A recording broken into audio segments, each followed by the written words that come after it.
So let's talk about this case today, and this is a Lindsay Jo Rimer case. Now this is an unsolved murder case over 30 years ago, and this case happened on this abduction of this young 13-year-old happened on the 7th of November 1994, before what we call in this country bonfire night, 5th of November. That's when this was. So if anything should jog your memory, it was around this time in 1994, and Lindsay disappeared from Hebden Bridge in West Yorkshire.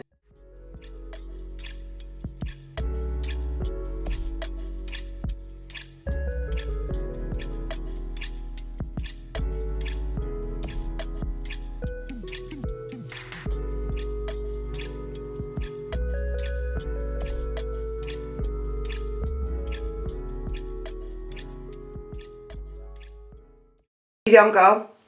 She had mum, dad, sisters, and I think one of her older sisters went away the night before she disappeared. She had a young child. The father was babysitting the young child, and the mother was out at the club having a drink and stuff. Fair enough. And Lindsay literally just left her home for a box of cornflakes, or so it seems. But there's a lot more, isn't there, now that we look at when we look at these disappearances of these kids or abductions of these kids. Now, with what we know about grooming and everything else, in 1994, no one really knew about.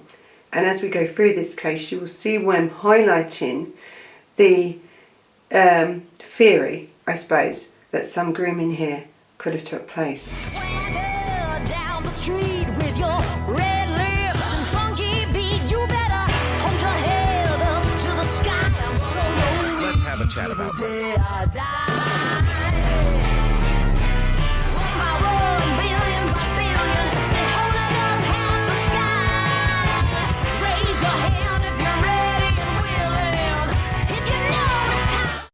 So Lindsay Rimer, now this is a timeline and the route that she took. So at 10 o'clock it's assumed, or I'm assuming, because I've looked everywhere and can't find the exact time when she left her home.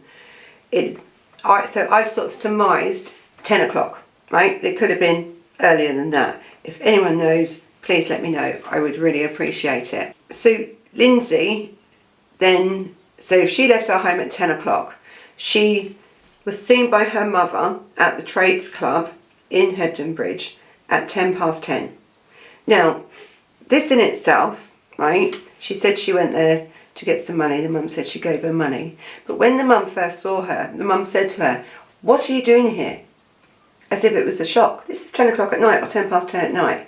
13-year-old on a Monday night, 7th of November 1994, has walked in to a social club to talk to the mum and to ask her for some money to buy some cornflakes. But the mum was shocked by that and said, "Okay, if you're here, would you like a drink?" I think a cola or something she offered her, and she said no. She took the money and said, "I've got to go, I'm going home. I'm going to get the cornflakes, I'm going home." That's what she said. So to me, now when we look back on this case, remember that fact where she walked into that club and said no to a drink. The second time she was seen was at 10:22, so she has left the club and she has then walked back to the local Spar shop, and she was caught at 10:25 to 10:23. This is a confirmed sighting on CCTV within the shop, because there was no CCTV around at this time in 1994 in the street, and there was no car cams, door cams or anything like that, right? This was the shop CCTV on Crown Street in this Hebden Bridge, where she was buying the box of cornflakes. So she brought them and she was walking out the shops with quite a large box of cornflakes. Again, the cornflakes I still think is a little bit of a clue here. At 10:23 then, she disappeared on her route home, but there was one more sighting of her. One more.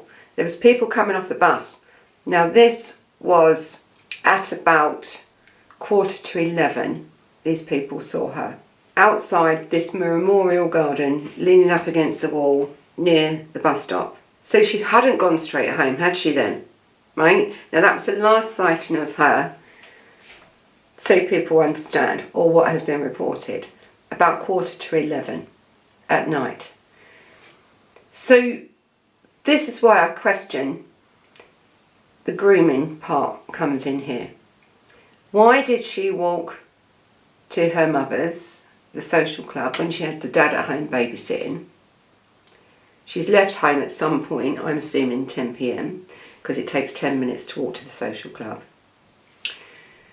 She said no to a drink, took the money for the cornflakes and left, and said she was going straight home.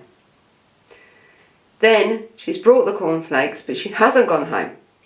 She's crossed the road, leant up against a wall near a bus stop, and she was there for about 20 minutes before these people saw her standing there and they was getting off a bus. Now, she could have been there for a little bit longer. But the mother has said that she left the social club in Hebden Bridge, West Yorkshire, on that evening at about, I think, 10 to 11, she said, because she said, the mother, that she felt uneasy about Lindsay. She felt there was something wrong. So she walked home, and we know it takes 10 minutes from the social club to Lindsay's home. So Lindsay must have had a window of only maximum 15 minutes to have been abducted from that bus stop area, that Memorial Gardens area, or else the mother would have passed her. But when the mother gets home, she doesn't check to see if Lindsay's there. She assumes that Lindsay's, gone to bed. And she doesn't check until the next morning. Now, the problem is with that, a long time now has gone past, hasn't it? That your child is missing, because Lindsay never made it home. She never came back home. In the morning, the lunch money that the mum had left the night before, her school bag and everything was still there. Her paper round bag was also still there, so she hadn't done her paper round. And in 1994, many kids done paper rounds. Many kids. I think we have to tick that one as a possible as well, because a lot of kids were abducted in them days when they were doing paper rounds, or because they'd done the same route, right? But this girl wasn't taken in the morning, she was taken at night. But that doesn't necessarily mean to say that someone on her route knew that route, spotted her, she knew them, got in the car, right? But why would she get in the car? She was so close to her home. So you can have a look on the sort of timeline and route that I'm going to put up, the slide that I'm going to put up. But there are questions here that makes me feel, one, she knew her killer. She definitely knew him or wasn't scared of him. And we know it's a male. This is a sexually motivated crime, even though the body was found about 5 months later. On the 12th of April 1995, it was recovered. The body was recovered from this Rawdon Mill lock, weighed down by a stone, and the cause of death was undetermined but likely strangulation / drowning, right? But she was fully clothed, plus she still had the change in her pocket from the purchase of cornflakes, so we can rule out robbery, can't we really? Now the problem is also with this, what we call a dump site, it was only 1 mile from where she was last seen alive. 1 mile. So when we look at a predator or a profile of a suspect, or what we're looking for as a suspect, there are certain things that you have to look at, and the dump site being 1, close to where she went missing, 2, the knowledge that someone had had to have had to know about that area represents it's local. There's a lot of things that go into it, so let's have a little look now at the profile of who we would be looking for within this area, and would be someone local, without a doubt. So let's look at this suspect profile. Now, late teens to early 30s in 1994. Now, the reason I say that, I use lots of different profile things to build a picture of the profile of the suspects, or, you know, who we're sort of looking for. But late teens to early 30s, because I think this was their first kill. I do. Or it went from grooming, what I really suspect it went from. Because as I said before, the grooming process is one thing, can be quite enjoyable. You've got a 13-year-old kid, you know, you've got maybe as an older teenager, late teens, she's overwhelmed a little bit. Oh, it's lovely, you know, someone's taking a bit of notice of me and stuff like that. And to her, totally innocent. You know, totally innocent. Told to keep quiet, you know, maybe he was a teacher, police officer, married, you know, family friend, something like that. That the secrecy was just between him and her. Nothing going on apart from the grooming process, which a lot of 13-year-olds are happy with that, right? Because they don't really understand the grooming process at all. So they sort of think it's their secret. Oh, look at me, you know. I don't think this girl kept a diary, which was unfortunate, because it probably would have been in there. But she didn't tell anyone, I don't believe. But I do believe something went wrong that night. So was that the point, the abduction? Did she go to the club first? Let's go back to this 10:10 meeting at the mother, where she said no to a drink. Was she in that club looking for someone? You know, we've all been 13 and we've all fancied boys, haven't we? Right? We've all thought, oh, you know, I'll get a bit of attention, or is he there? Are they there? Right? No, I don't think he was there. So then she's left. She has gone and brought the cornflakes, because she knew she had to buy the cornflakes, because that's the whole reason why she said she was going out and going to the mother. But she didn't go home. She went across the road and she waited outside this memorial garden for about 15, 20 minutes. I'd say 15, because the mother would have crossed paths if she had been there any longer. Who was she waiting for? What was she waiting for? These are the questions, and this is why I think it's grooming.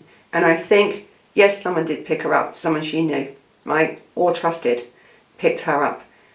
She was willingly got into that car with her big box of cornflakes that she was carrying. And them cornflakes were found nowhere. And the reason the cornflakes were found nowhere, if the cornflakes had been found down by the bus stop, people would have known that was the abduction site, right? So this killer had some form of forensic awareness. Or Lindsay wouldn't have dropped the cornflakes if she'd been willingly got into a car, would she? Because she's just brought it. So she's took it in the car. So now the box of cornflakes are in the car. That's why they've never been found. Plus, the box of cornflakes wasn't even at the dump site, right? The disposal site of the body. They weren't there. The reason why I think there was some form of forensic awareness here, because cornflakes or any object like that, or, you know, stuff like that, can be traced back because it was a purchase, right? And that would have highlighted parts of this case that are sort of aloof at the minute. Was she abducted from there? Was she actually murdered at the lock? Was she murdered in the car? Did he carry her to the lock? Because you couldn't drive right up there, right? Did she willingly walk up there with him? Right? These are the questions you have to ask yourself when you're looking at such an old cold case. But we are looking through open eyes, out of the box theories here. We've done it before. We was very close, actually very, very close on some of the things that we've done before when we've looked at cold cases like this. So it's really important that I know you armchair detectives are out there. This is why I like to put my slides up, and they'll be at the end of this video for you to look at this case in more detail and think out of the box about what really went on here. Was Lindsay an innocent 13-year-old girl? Yes, right? Was Lindsay groomed? Probably yes, right? Did she willingly get in that car?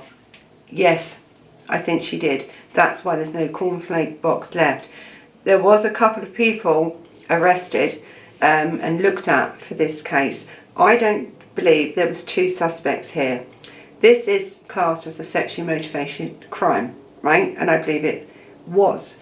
and I believe it went wrong, because I think Lindsay, as I said, would have enjoyed that grooming process, but she certainly wasn't up for what was coming next, and that would have been the act. And I think she fought, and I think he strangled her or drowned her to shut her up, right? Someone wrote somewhere on one of these newspapers, whatever, that they believed it could have been an accident. You know, there's no accident in murder. To strangle someone, right, who is fighting for their life can take minutes. And drowning, it's not easy to do. So the sexually motivated thing, yes, was there. To say there could have been two perpetrators, absolutely not, because if this was a sexually motivated crime with two suspects, she would have been sexually assaulted. She was not sexually assaulted at all. There was nothing. She was fully clothed, but murdered. So something, yes, did go wrong. And this is why I think it's this person's first kill. It went wrong, right? It just went wrong. And that is, I think, where we have to look now and think, okay, who could it be? So going back to this person in their late teens, early 30s in 1994, they must have lived or worked within 1 to 5 miles of this Hebden Bridge in West Yorkshire. Known or trusted by Lindsay, right? There was no physical struggle, there was no box left, there was nothing there. She just vanished and was found 5 months later. Placed in a lock, in the corner of this lock, literally, with a rock or a piece of concrete on top of her. Terrible, really. So forensic awareness there, because he placed her in water. I don't know, you can say some form of forensic awareness, but he did not want to get caught. He knew that body could not float to the surface of that lock, or else he would have been caught. He made sure she was submerged and she was not going to rise up for months, and she didn't. She was actually found by 2 workers 5 months later. So he must have had access to a car or a van with boot space if he murdered her in that car, or he brought the stone with him or the concrete with him. He must have had access for that. He also must have been physically capable of lifting a dead weight, to tell you the truth, plus the rock. I think it was like a 20-pound rock or whatever it was that was used to weigh the body down. He must have been comfortable around this canal area. He must have either worked there, fished there, and he was probably an outdoorsy sort of person. He would have been, as I said, forensically aware a little bit because of the concealment, and attempted to weigh her down, or he didn't attempt, he weighed her down in water. So whether he just weighed her down in water because he didn't want to get caught, and that's sort of what he knew, or was he forensically aware enough to think, okay, you know, I can't have this body being found yet, I need time. Let's look at the geographical profile now. Again, all these slides we put on the end for you to look at in your own time. So the geographical profile really means something when you're trying to look for a suspect, or you're looking at the profile, right, of a suspect here. So the disposal site, this Rawdon Mill Lock, was 1 mile from her last sighting. Not very far at all, is it? It really makes it look like this person was local. Offender likely lived or worked within 1 to 5 miles in this area. I would probably say about 1 to 2 miles, really, to tell the truth, but let's go 5 as well. He must have understood and been familiar with this canal system. He must have. Or he could have worked, because where this canal was, there was also a factory very close to it. You could actually see it from this lock. So did he work in that factory? But whoever he was, he had knowledge of this, which suggests really that he was local. And I have said about fishing, because there's a lot of fishing in this area and different stuff, boating or working on grounds or stuff like that, or working in this factory, which was so close to this part of where this girl was dumped. Now, the thing is with any perpetrator, they are happy in their own surroundings. They feel comfortable in their own surroundings. That's why they don't like to go out of their own surroundings. Serial killers do, but they still like to have the little dump sites they like. But this boy or this person was just starting off. As I said, I believe this was his first kill because something went wrong. It was messy, right, when you look at other profiles.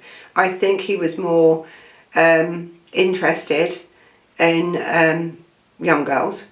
I think the grooming process was part of it for him, and this was probably the first time that he stepped over that mark, right? It went wrong. Something went wrong. Lindsay probably wasn't expecting what she got, really. And so I think she did fight, and I think that's why it went wrong, and that's why he didn't have time to dump the body too far away. He didn't know what to do. It was rushed.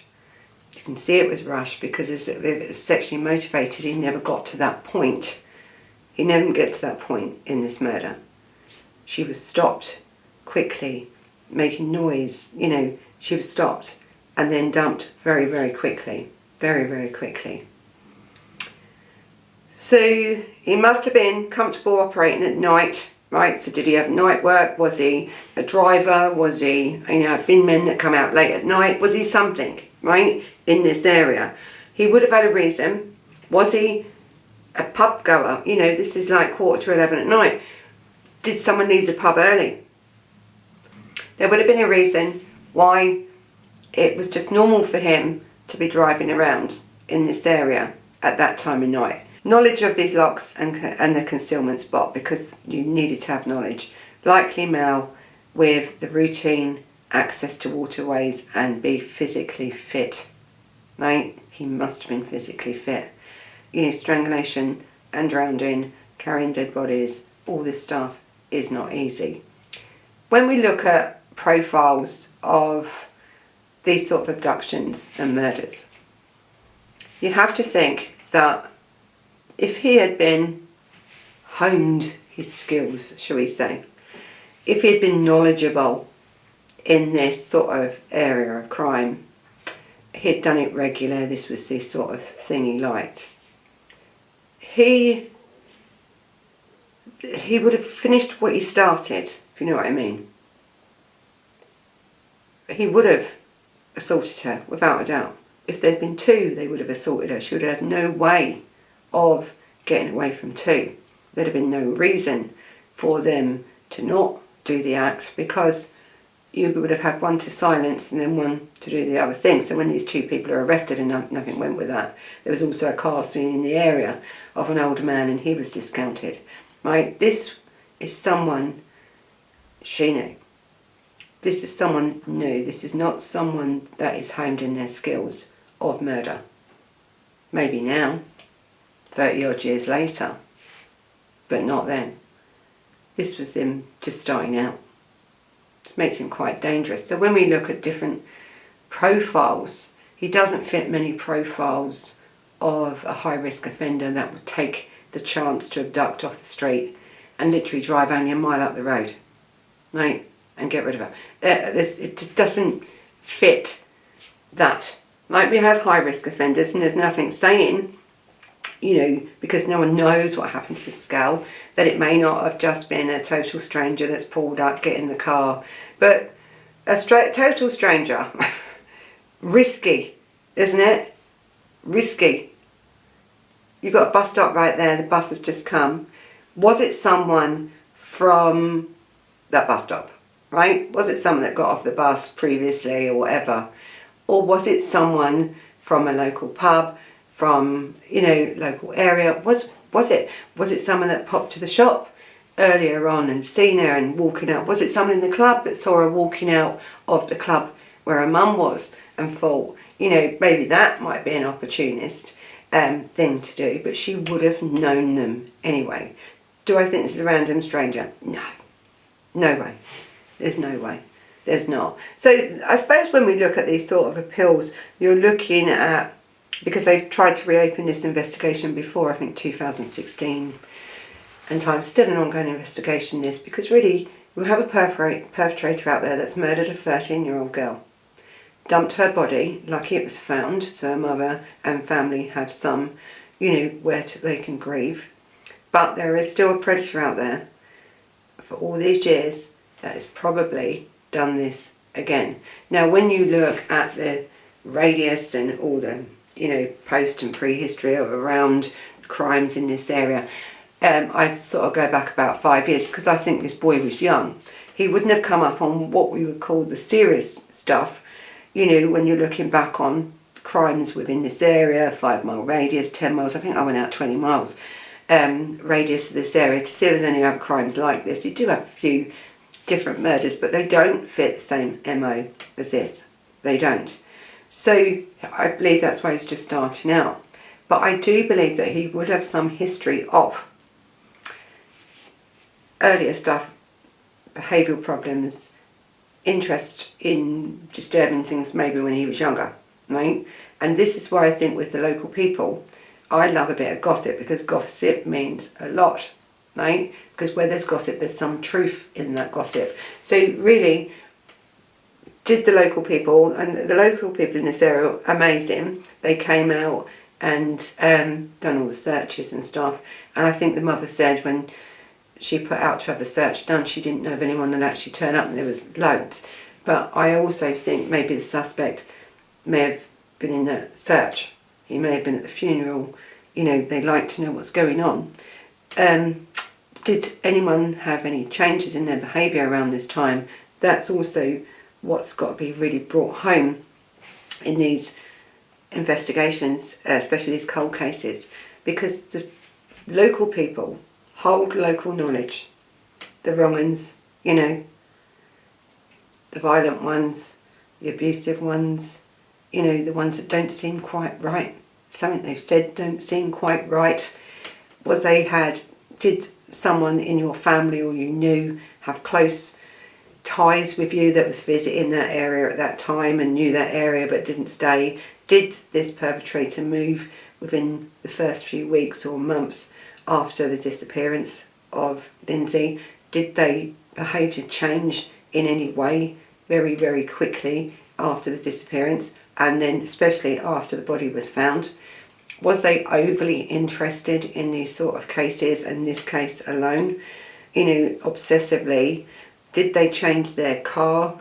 Did they change their job? Did they move away? Right, all these questions should be asked of these local people, and this family still live in this area, and the sisters, good for them, have really tried to highlight this case and highlight the facts of this case, even though there isn't many, to see if they can get someone to come forward with any new information. And this is what this case is about. It's not just about telling you about a murder that's still out there. He's still there, right? It's a 13-year-old child. The grooming process people didn't understand in 1994. We understand now. Was any other of the girls in her class suspicious of anyone? Did you not understanding at that point what was really going on? Did Lindsay say anything to them, even in a jokey way? Because usually if you're being groomed, they say not to say. You usually tell someone, or you do hints, or you do something. You change your look a little bit. You may put a bit of makeup on. You may walk out at 10 o'clock at night to go to a local club with the excuse to buy some cornflakes. You say no to your mum for a drink. You walk to a shop, you buy your cornflakes, then you go and wait across the road without going straight home on a school night, a Monday night on the 7th of November 1994. Something is not right here. It's just not right. So listen, we have had a photo of the father. Listen, when you have a child who's been abducted and missing for 5 months, right, or a child that's missing and found dead very quickly, the family, friends and everyone else must be questioned. That is protocol, really, right? Because usually it is someone very close to the family member that's done these sort of crimes. Stranger crimes are rare, but they're not that rare, but they're not that, when you're looking at something like this, yes, you must look at the family. The father was at home babysitting the younger child. I think there was another child. The older sister had gone away, right, the day before. She's now walking around at 10 o'clock at night, walking up to a local club to get money. Really? You know, there's a lot of stuff here. Now, we are talking about 1994, right? We are. A lot different times now. But why did she not go straight home after the Spar shop? Why didn't she? What was she waiting for? She must have been waiting for someone. She must have been.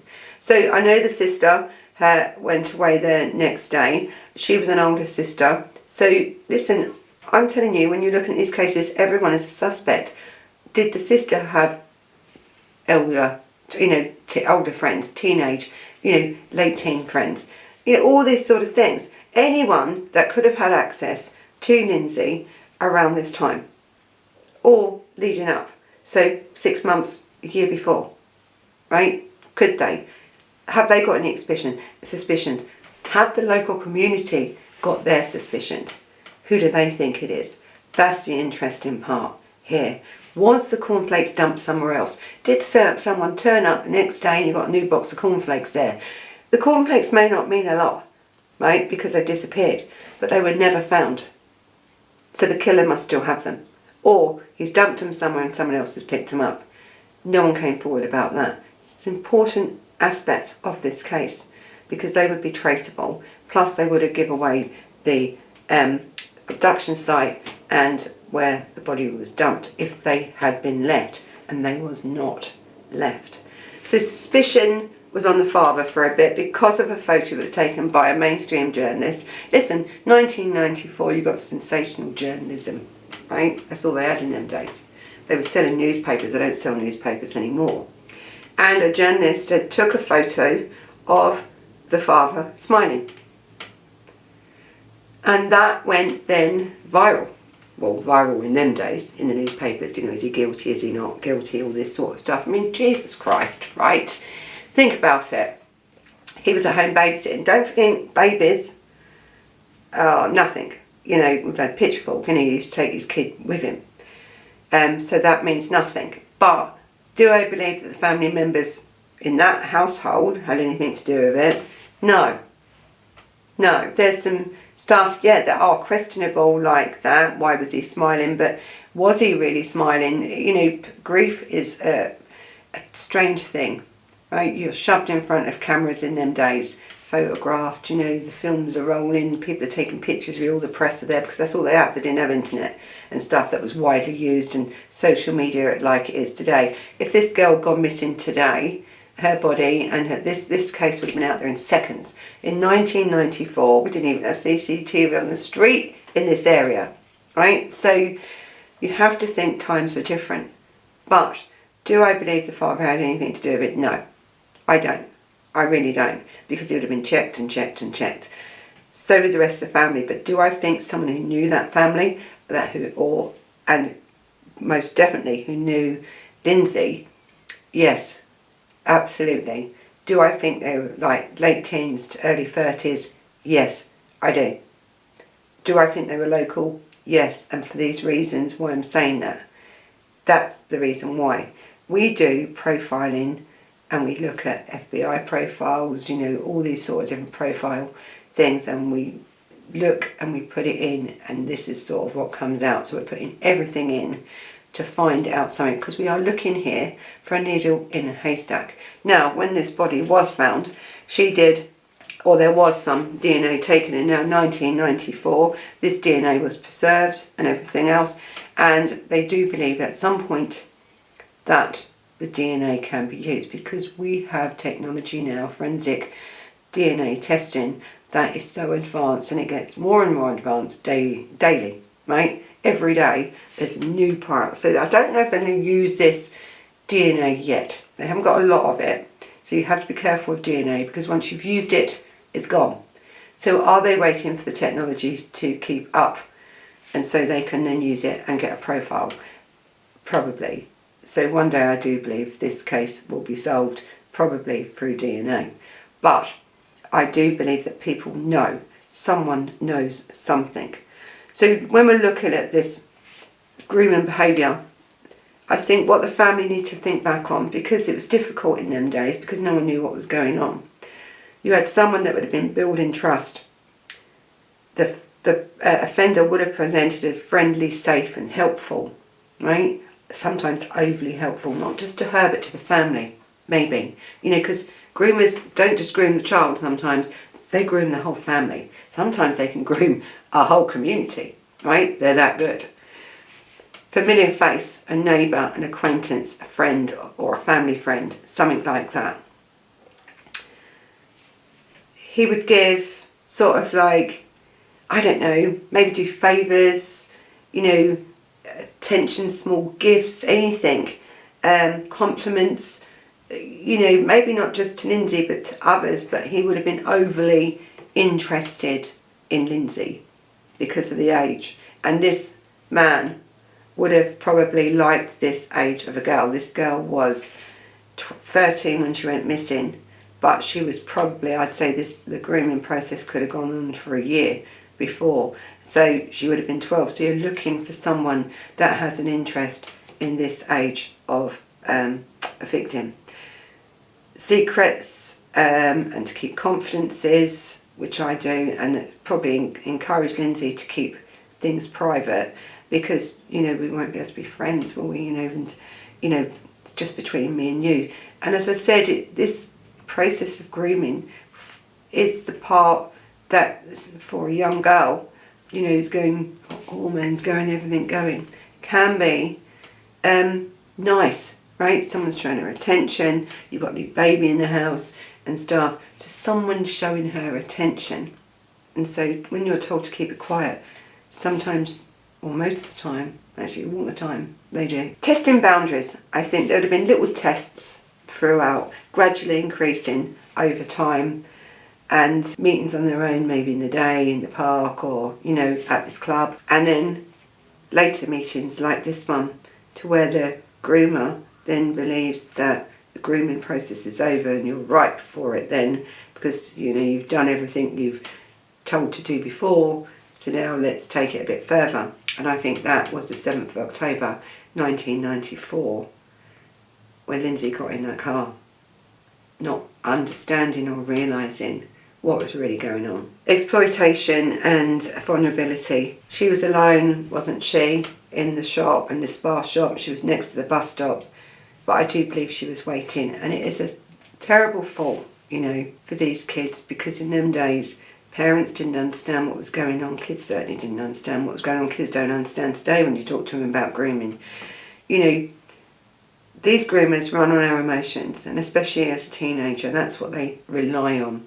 They rely on kids that maybe need something else. You know, they need to be praised, they need to feel wanted, needed, and they give them, the kids, this stuff.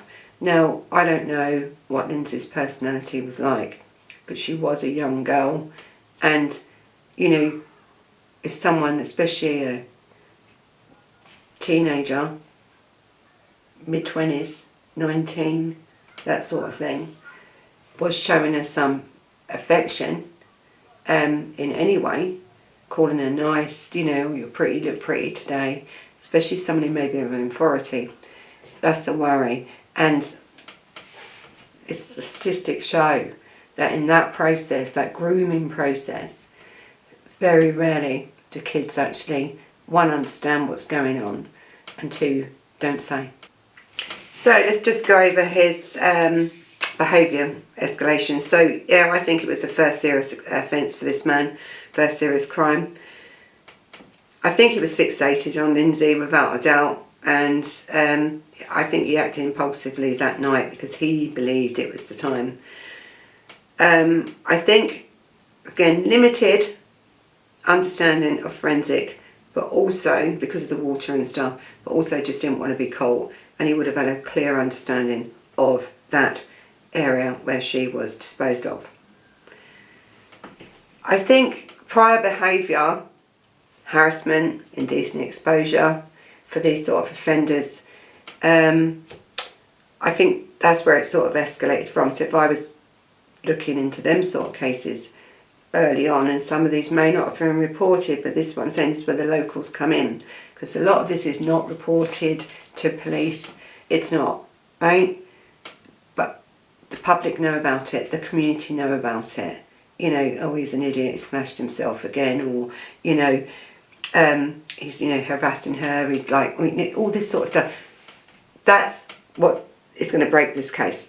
I'm telling you, it is the local community that will break this case. So this public appeal of information, if you have any information or you think of anything even that small, or if you did find a box of cornflakes all them years ago in 1994 and never said anything for, oh, there's a box of cornflakes, it's important because that would show, one, the abduction area, or two, more about the perpetrator himself.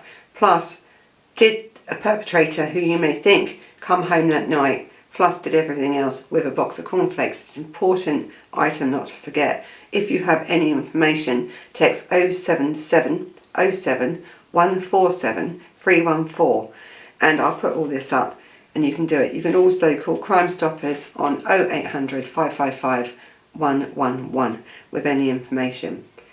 And I always say, loyalties change, don't they? So where you thought, I cannot report this, it could have been an ex-partner or a partner who was violent or abusive, because he probably was, this sort of man, or you had a son or a relative that you believed may have been involved in this but couldn't say anything because you was too scared, it's time to come forward. If you have any information, anything to do with this crime, or sometimes it's the smallest thing that can break a case. Listen, you're not harming anyone, are you? If you say it, it doesn't matter if you're wrong, they'll soon be proven innocent, won't they? But you should say it. So thank you for joining me. Until the next time, bye bye.